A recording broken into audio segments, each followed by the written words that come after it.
Hawk and I saved 5 months for one pair of Travis Scott Jordans, and the morning the box landed on my kitchen table, he came straight over from work to open it with me. Hawk dropped into the chair across from me and slid the box over. Open it, open it. I kept my hand flat on the lid and didn't move. What if they're fake? He groaned and pushed the box closer. Bro, the seller's got a blue check, 10,000 followers, and he sent you the receipt. I turned it over in my hands, looking for anything off. He answered way too fast when I asked if they were real. Hawk leaned across the table and rapped his knuckles on the lid. You screenshotted the whole chat like a maniac. Just open it. That box had $1,500 and 5 months of work in it, and we were finally about to find out if it was real. I pulled the tab, and we both leaned in. The tissue paper inside was the cheap kind, more gray than white. That's probably just how they package these, Hawk said. I leaned down and smelled fresh glue and new rubber. Okay, they smell real. I pulled out the first shoe. The insole was peeling up at the heel, and the toe folded flat when I pressed it. Maybe it's one of those removable insoles.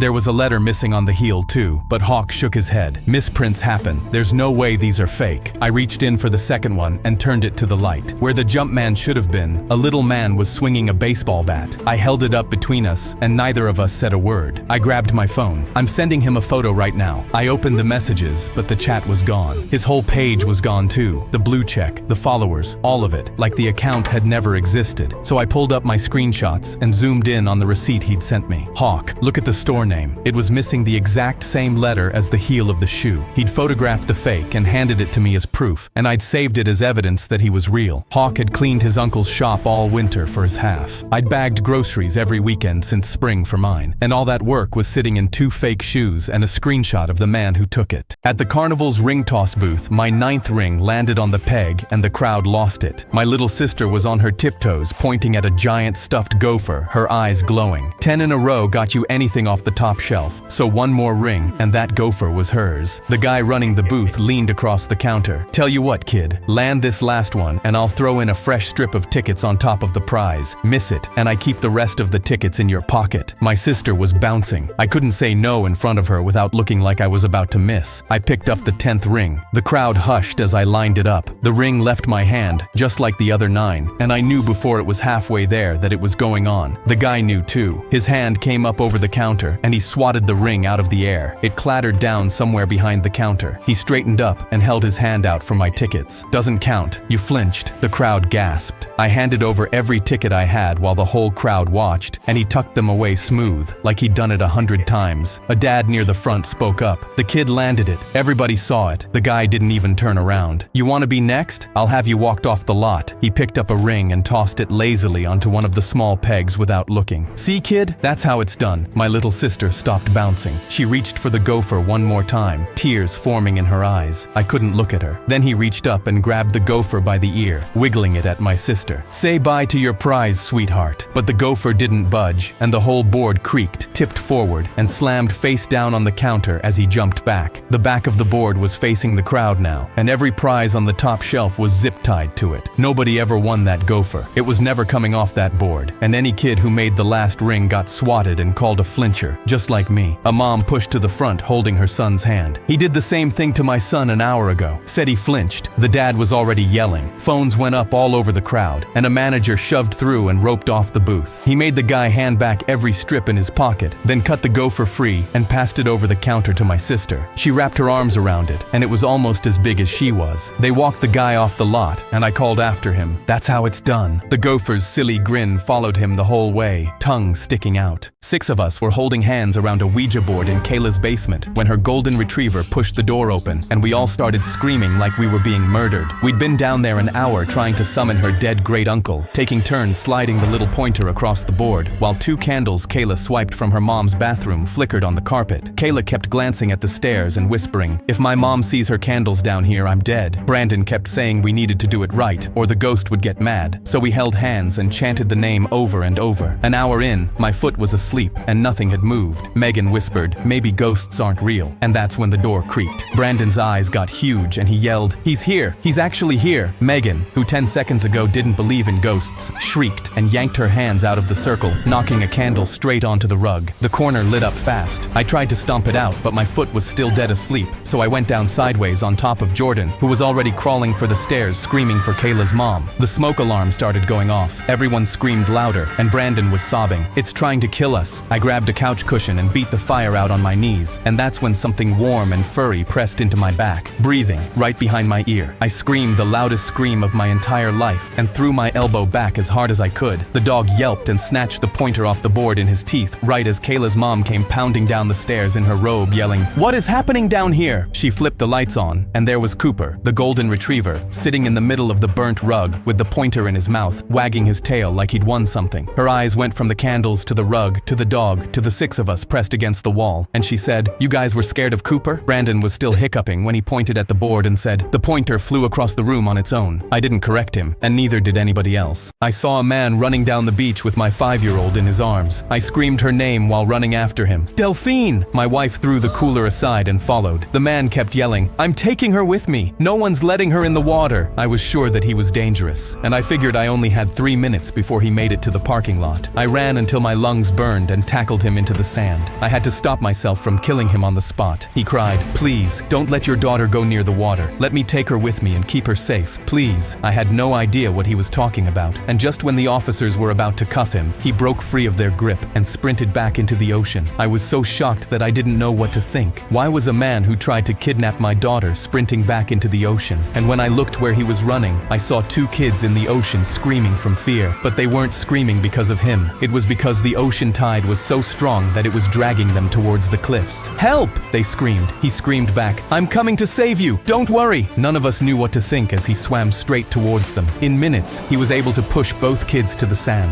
He saved their lives. When we got there, the lifeguard performed CPR on him. I still couldn't understand why someone who had tried to kidnap my daughter was now saving other kids' lives. But when he finally coughed up all the water in his lungs, he explained, "I'm sorry, I didn't mean to scare you by taking your daughter. I was actually trying to save her. Because 3 years ago, my 5-year-old stepped into this ocean. So now, whenever I see kids her age, I automatically try to save them, Delphine included." My daughter tugged my arm. "Daddy, is the nice man okay?" I was 12 and starving when I threw a chain over the electric fence around Mr. Hatch's apple tree. Sparks shot up everywhere and the wires went dead. My little sister was watching from under the bridge with Tommy and 4 others, gripping the moldy loaf we'd been splitting for 3 days. Mr. Hatch's porch looked down on that bridge. All week he'd been on it biting into apples and yelling at us. "These apples are the sweetest in town, rats. You'll never know." Tonight I was going to know. I climbed over and tiptoed across wet grass toward the tree. A stick snapped under my foot loud enough to wake a graveyard. I froze, but the house stayed dark. 3 steps later, motion lights flooded the whole yard. A door slammed open, and Mr. Hatch came charging out in his bathrobe. "Get your hands off my apples, you little rat!" I sprinted to the tree, jumped onto the lowest branch, and climbed as fast as I could. He came barreling across the grass with his head craned up at me, and caught his foot on the chain I'd thrown across the wires. He flew shoulder first into the trunk so hard the whole tree shook. An apple the size of my fist dropped straight down and clocked him on the forehead. He went face down in the grass and didn't move. I whistled twice from up in the branches. Tommy was first over the fence with the rest piling in behind him. They stood under the tree with shirts held open while I dropped apples down until every shirt was full. Mr. Hatch woke up to bare branches. Under the bridge that night, my little sister got the biggest one, and we ate until our stomachs hurt. Turns out he was right about one thing. They really were the sweetest in town. My wife held up a single popcorn kernel, leaned in and whispered, "Baby bird," then shoved it into my mouth. I laughed and called her a psycho. She grinned like I dared her, grabbed 2 more, and dropped them in, whispering, "Baby bird" with each one. That was my first mistake. Next was 4, eyes going wider. Then a whole handful, her giggle climbing into something I didn't recognize. By the 3rd handful, she was loading the next before I could chew. "Babe, slow down." She didn't stop. She just got even louder. "Baby bird," then "baby bird." She got on her knees over me, butter dripping off her fingers, shoving popcorn in faster than I could swallow. I tried to say stop, but popcorn sprayed out of my mouth. I grabbed her wrist, but she switched hands without breaking eye contact. I knocked the bowl off the couch, but she scooped it off the carpet and kept feeding me. "Baby bird, baby bird." Kernels were falling out of my mouth, but she was picking them off my chest to feed back in. I couldn't breathe, but she wasn't slowing down. I was about to die on a Tuesday covered in butter to the Pixar opening logo. I thrashed as hard as I could, and a kernel popped out and hit her square in the eye. She froze. I gasped for air like I'd been underwater for an hour. She blinked at me, picked the kernel off her shirt, pinched it, and held it over my mouth. "Baby bird." I rolled off the couch, slipped in butter, and crawled to the bathroom on hands and knees. I locked the door, and through it, I heard her, calm as anything. "It's okay, baby bird. I made more."